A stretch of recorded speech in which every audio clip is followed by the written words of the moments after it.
영상관법과 마음치유구, 세상은 오직 마음일 뿐. 과연 외적 대상은 존재하지 않는가? 오늘은 그동안 유식무경의 잘못된 이해를 말씀드리고자 합니다. 여기 커피잔이 하나 있습니다. 이 잔은 무엇일까요? 이 질문에 대해 불교의 위대한 세 사상가는 전혀 다른 대답을 내놓을 겁니다. 첫 번째, 실제론의 렌즈로 보면 이 잔은 분명히 그곳에 존재합니다.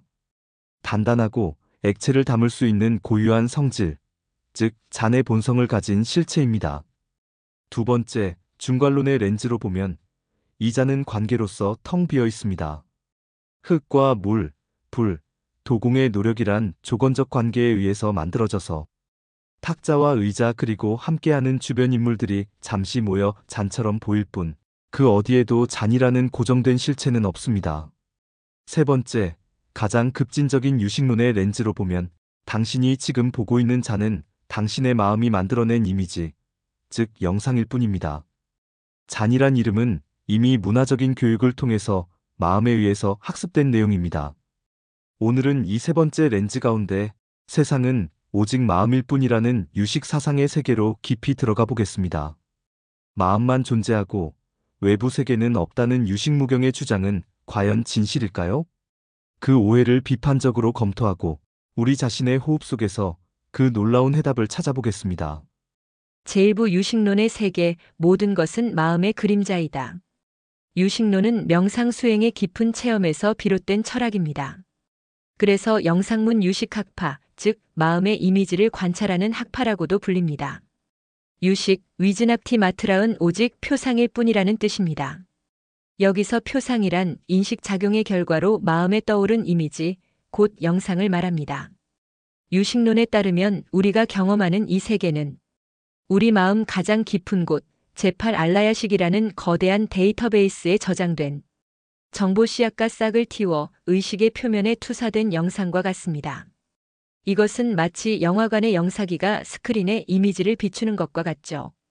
우리 마음이 세상을 투사한다는 것이죠. 그러니까 유식론은 외부 대상은 실제하지 않는다는 유식무경이란 결론에 이릅니다.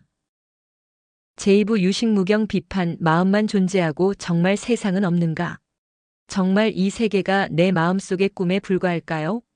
이 파격적인 주장을 뒷받침하는 전통적인 네 가지 논증을 비판적으로 살펴보겠습니다. 첫째, 사람마다 인식이 다르다는 논증입니다.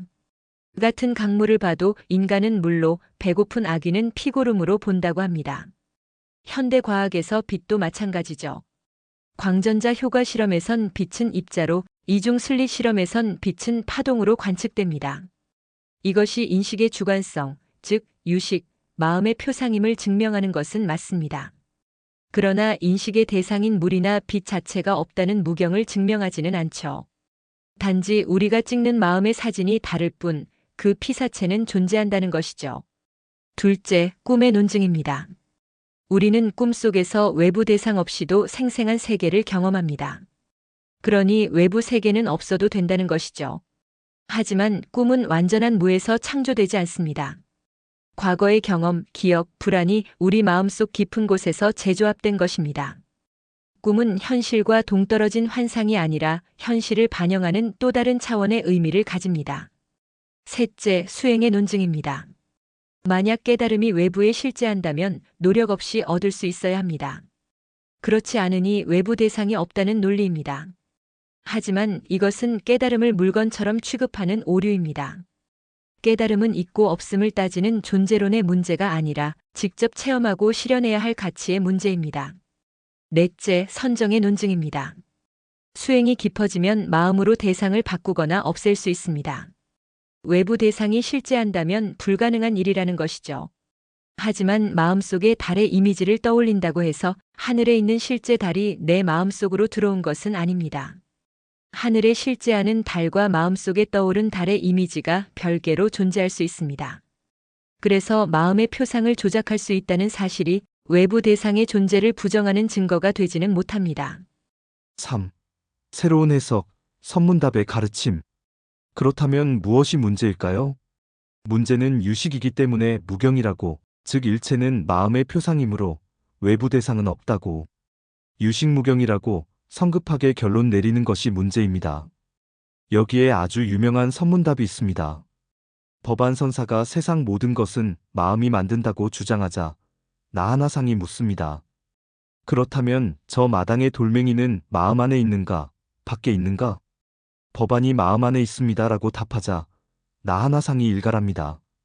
길을 떠나는 수행자가 어찌 그리 무거운 돌멩이를 마음속에 넣고 다니는가?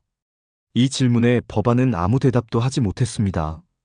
모든 것이 마음 안에 있다는 논리를 문자 그대로 해석했을 때 생겨나는 모순입니다. 결국 법안은 길을 떠나지 못하고 나한에게서 가르침을 배우게 됩니다. 오랜 시간이 흐른 뒤 지친 법안에게 나하나상은 말합니다. 불법을 논하자면 모든 것은 이미 있는 그대로 드러나 완성되어 있다네. 이 말에 법안은 크게 깨닫습니다. 진정한 깨달음은 아니냐, 바뀌냐, 있냐 없냐를 따지는 이분법적 논쟁을 넘어 주관과 객관이 둘이 아닌 있는 그대로의 현실을 온전히 체험하는 것에 있습니다. 그렇기에 기존의 유식무경의 주장은 이제 무조건 옳다고 말할 수 없습니다. 4. 해답은 당신의 호흡 속에. 이 심오한 통합의 지혜를 우리는 바로 지금 우리 자신의 호흡 속에서 체험할 수 있습니다. 잠시 눈을 감고 자신의 숨결을 느껴보십시오. 당신의 호흡은 앞서 말한 세 가지 렌즈로 모두 설명이 가능합니다. 첫째, 실제론 당신의 호흡은 분명히 실제합니다. 숨을 쉬지 않으면 살 수 없습니다. 이것은 객관적인 생명 현상입니다. 둘째, 중괄론 당신의 호흡은 텅 비어 있습니다. 호흡은 감정과 몸 상태라는 인연에 따라 거칠어지기도 고요해지기도 합니다. 조건지어진 관계로서 고정된 실체가 없습니다. 셋째, 유식론 당신의 호흡에 대한 인식은 마음이 만든 표상입니다. 지금 당신의 호흡을 그림으로 그려본다면 어떤 모습일까요? 코끝의 바람일까요? 아랫배의 움직임일까요? 그것을 그림 그리면 10명이면 10개의 다른 그림이 나올 겁니다. 바로 이 지점에서 우리는 놀라운 결론에 이릅니다. 호흡에 대한 인식이 저마다 다르다는 것은 그것은 분명하게 호흡이 유식임을, 즉 마음의 표상임을 증명합니다. 하지만 그 다양한 표상들이 호흡이 실제하지 않는다는 것을 입증하는 것은 아닙니다. 오히려 호흡이 실제하는 현상이란 사실을 입증합니다. 만약 유식무경을 기존의 주장처럼, 즉 호흡의 영상만이 존재하고 대상으로서 호흡이 실제하지 않는다면 이 영상을 보고 있는 우리는 존재할 수조차 없습니다. 결론 통합의 지혜. 결국 세상을 보는 세 개의 렌즈, 실제론, 중괄론, 유식론은 서로 누가 옳은지 그른지 우열관계를 놓고 싸워야 할 적이 아닙니다. 하나의 진실을 다른 각도에서 비추는 우리에게 주어진 유용한 도구들이었던 셈입니다.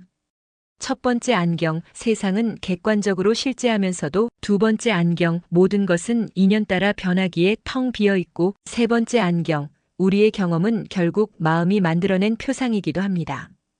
이 세 가지를 모두 긍정할 때 우리는 있다와 없다, 안과 밖이라는 낡은 감옥에서 벗어나 세상을 있는 그대로 자유롭게 바라볼 수 있습니다. 그것이 바로 모든 것이 이미 완전하게 드러나 있다는 일체현성의 지혜일 것입니다.